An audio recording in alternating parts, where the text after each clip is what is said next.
السلام عليكم ورحمة الله تعالى وبركاته. سؤال هذا جايز يجون على كعداونا سأبرك ضرب حشيبات عفوات خبطان سنقشون أكسن مدة هل باللي جوجا يو something لو بالكودوات وحنا ما نصوب ذكرين لايف فيديو وحستوحوا هاي تبليغ فيديو قدام بيان بحاي معناه إذا ما أهن إن أكون مخنا إنتاس تبليغ استحبرك لي عم بحاي وأنا كسر نقضي لكن إنتاس مر بحس كدي إن كنت تقرح بدل راديو إن وقتك هبوسو يوتيوب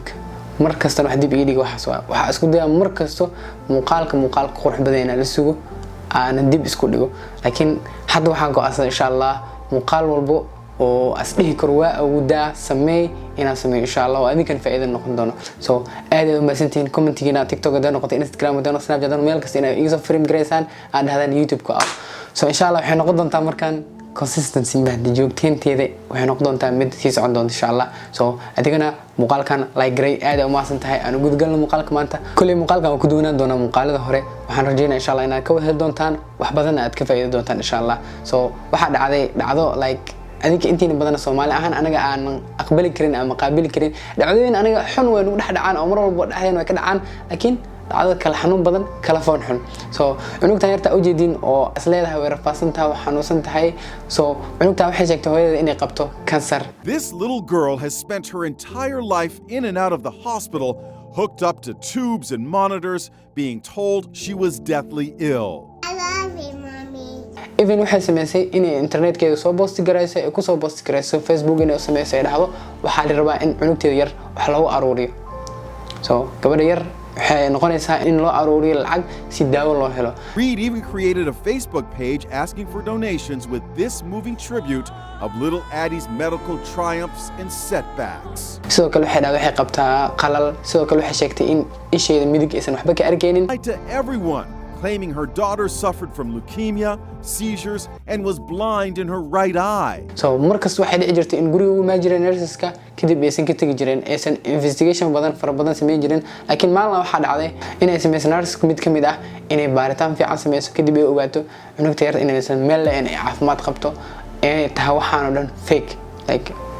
investigation gaas ay guuleysatay waxay sheegtay booliska u tigilisay in ay tahay waxaan oo dhan wax been ah. Cops say the deranged scheme was uncovered by a school nurse who contacted authorities.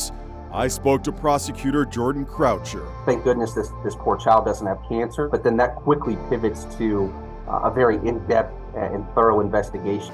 Well, waa hooy ahaan oo cunugta yarta ku raadinayso lacag si ay ugu sameyso xanuun ku saadinayso aan caadi ahayn oo halistiis dhimashiisa wato sidoo kale internet ku soo post gareysay in gabadhaas yarta ee xanuunkaas la tacaalayso in u baahan tahay garab istaag oo lacag ah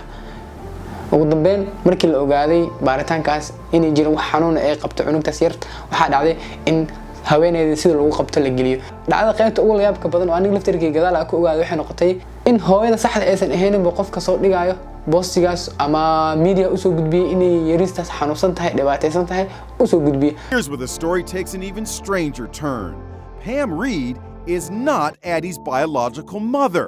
This woman is. I am her biological mother. I spoke to Shadow Peterson today. So dhacdan waxa la waxay soo xasuusinaysaa dhacdo hod ka hor ku dhacday gabar lagu magacaabo Jibis gabadhaas oo eedana soo kale hooyada abuse gareysay kadibna dishay markii abuse u dulqaaday weysay kadib 8 sano lagu xukumay kadib soo baxay. It's reminding many of Gypsy Rose Blanchard, a victim of Munchausen syndrome by proxy, a condition in which her mother faked her illness to get attention. Gypsy Rose was just freed from prison after serving 8 years for the murder of her abusive mother. So adi internet ku noqday wax abuse ku saabsan macnaha dhacdana lagu soo dulqaatay so sheekadaas ka gudubna tan ay sii wadno kadib waxa dhacday in hooyadii saxda ee jiristaas dhashay inay meel soo fadhiisato ama ku investigation wadeen soo qabtaan like meel la keen media la keeno kadib ahayd hooyadaas hooyo aday drugs isticmaali jirtay oo adiga drug waad taqaana dadka drugs too much ku isticmaalo waxa la geliyaa meelaas meel lagu xanaaneeyo oo lagu hayo so saaxiibteeda ay u dhiibatay babyda yarta si ay ugu xanaaneyso u noolaato eeda. She says while caring for Addie as an infant, she battled drug addiction. At the time, Pam was my best friend, my go-to person. I signed Addie over to Pam so she would be safe. While in rehab, she was told that Addie had cancer. All of it was made up. Yeah. laakiin sawirkii ahaa in saaxiibteeda ilmaha u koriso ma aysan noqonin mid wanaagsan waxay noqotay in ilmaheeda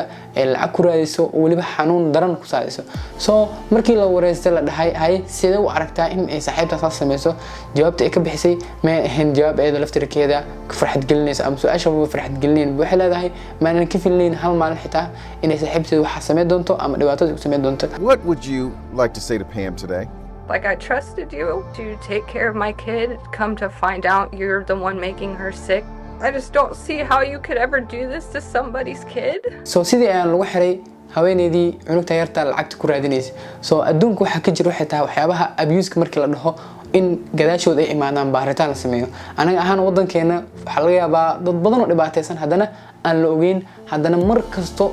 dhibtaas la sii tacaalo oo iskaga dulqaato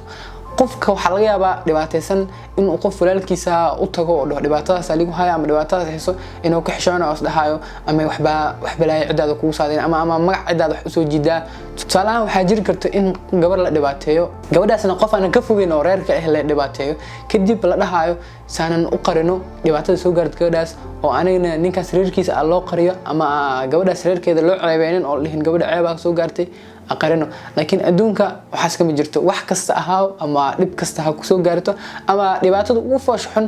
ha kugu dhacdo laakiin markasta waxay doorbidayaan in cadaalad heshid xitaa media ay keenaan sababtoo ah qof accept gareeya ama qof aqbalay dhibaatada in loo geysto ma jirto waxa laga yaabaa dhibaatada inay ahayd qasab soo marka muuqaalkan waxa ugu talgal waxay tahay wax kasta oo ku haysto adiga aad muuqaalka daawanaysid isku day xitaa dadka media la wadaagi karin asxaabtaada inaad la wadaagto oo ku dhifistid of course dhibaatooyinka qaasatan ku haystaan adiga inaad qarsatid oo like waxyaabaha private noloshaada oo gooni laakiin dhibaato gooni adiga haday ku haysato isku day marnaba inaad qarsato isku day inaad nafisto oo aad ku hadasho dadka as leedahay way ku caawin karaan wayna ku support gareyn karaan so insha Allah waxaan rajeynaa muuqaalkan inaad ku raaxaysatay waxaan u balanay muuqaalka waxaan kaga tagaa insha Allah sidaas iyo nabadgelyo.